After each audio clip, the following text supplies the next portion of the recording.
Okay, so this first story about Ipsy Studio comes from one of the first months that I was ever open. So I decided at the beginning of each month, because I was teaching indoor cycling, that I would, at the beginning of the month, tell everybody that we were having an intro to indoor cycling class. Like it would be, I can't remember. I think I must have done it on a Wednesday or whatever. But it was really crazy because it was 2004 and I was the first indoor cycling studio, that in Ypsilanti.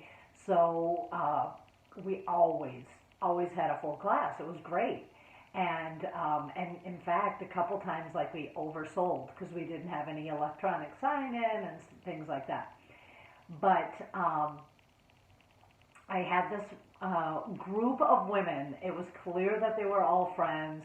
They knew each other as soon as they walked in the studio. And the studio was just this big square room. I mean, even with the restrooms included, it was like 1,000 square feet. So we would make a little horseshoe shape with the bikes, and I would be here. And so these women showed up. There was a few of them together. I want to say four or five, and then I had 9 bikes at the time, so there was 4 or 5 of them that were all friends, and then the other bikes were full.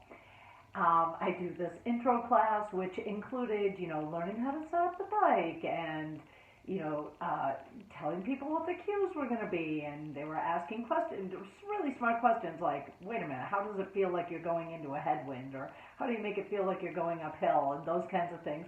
And so we went through it. And then what I would always do is an abbreviated class, like warm up, cool down, and everything, 28 minutes or something like that. At the end of this particular intro class, there was a woman who I still have contact with. She's moved out of this town, but and I was, like super stoked that they'd done really well in the class and stuff. And she was putting on her shoes, red faced and sweaty and mumbling. They were whispering to each other, and my brother looked over at me at the time and said, "Well, we're never going to see them again."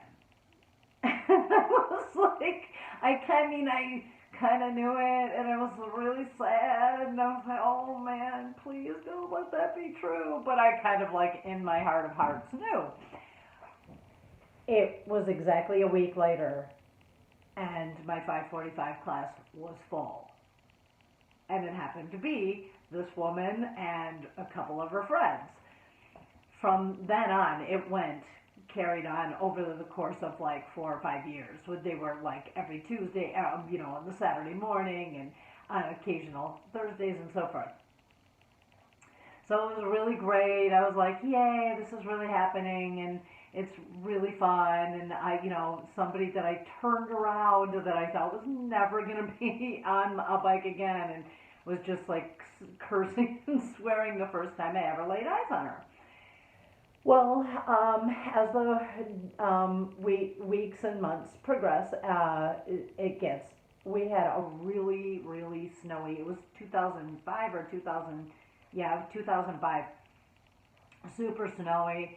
It's evening and it's dark, and I look out the studio windows, which I could look out over on Packard Road, and snow's going sideways, and I'm sitting there with my car in the parking lot thinking, well, somebody might show up. I don't want to be here in case somebody shows up, because how terrible is that? You run to, try really hard to work out, probably breaking laws to get there. And so I'm staying put, and she walks, and snow all over her, and like just it's whoosh, up the stairs, and there's all the snow, and she's like, oh man, it's just me, huh? And I said, yeah, don't worry, that's fine. I'm cool with it if you're cool with it. The only way I won't do this is if it makes you super uncomfortable. And she was like, oh no, I need this so bad. Exactly what I had said. She had gotten off of work, and rushed over. So it was really important that she get the workout in. So I'm like, all right, fine, let's do this. And we did. We quietly, grimly. I was on the bike facing her, and she's on the bike, and she was so badass. Anyway, and she was super focused, and like right, and we're just riding, both sweating like crazy, just being quiet, drinking water. I'm coaching her, but other than that, no, the occasional curse word or whatever, but it's going really, really well.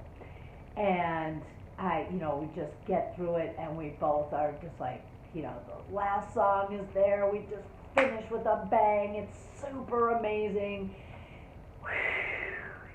Sitting up, using the towel, drinking water, and just like not talking very much, which was unusual because we usually have a little bit of a chit chat.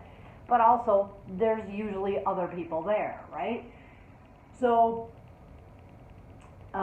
we basically, just cool down, grab up our stuff. We put the bikes away, and it's, sort of a, hey, have a good night. Yeah, you too. Thanks for being here for me. I appreciate it. No problem. So I go home. Don't think anything about it. Go on about my business over the course of the next few days. And when I get home one afternoon, there's a piece of mail, like handwritten in the mailbox, which even in 2004 wasn't that common. And I opened it up, and it was from this woman, Patty, she said, I really wanted to reach out and tell you that at the end of my workday for the last little bit, I've been going over and taking care of my aunt who's ill, and I believe it was the end, it was end stages of her life, and she was, I'd gone over, I'd taken care of her, and the day had been long, and I know I'm going to lose her, and so I just thought, gosh, I just need something to feel better, and I just need to go work out.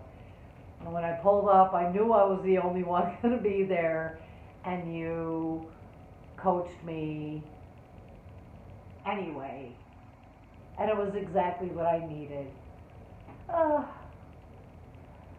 And it still makes me cry to this day that, like, something as simple as a spin class can make somebody's day. That's, that it can be that simple. And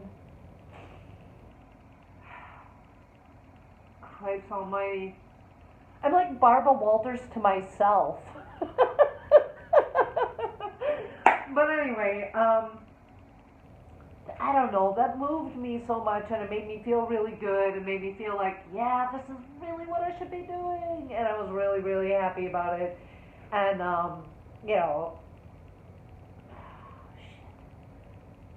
anyway, we stayed in touch. She was in my class. I think she made me cry a couple times over being nice to me about what I was doing.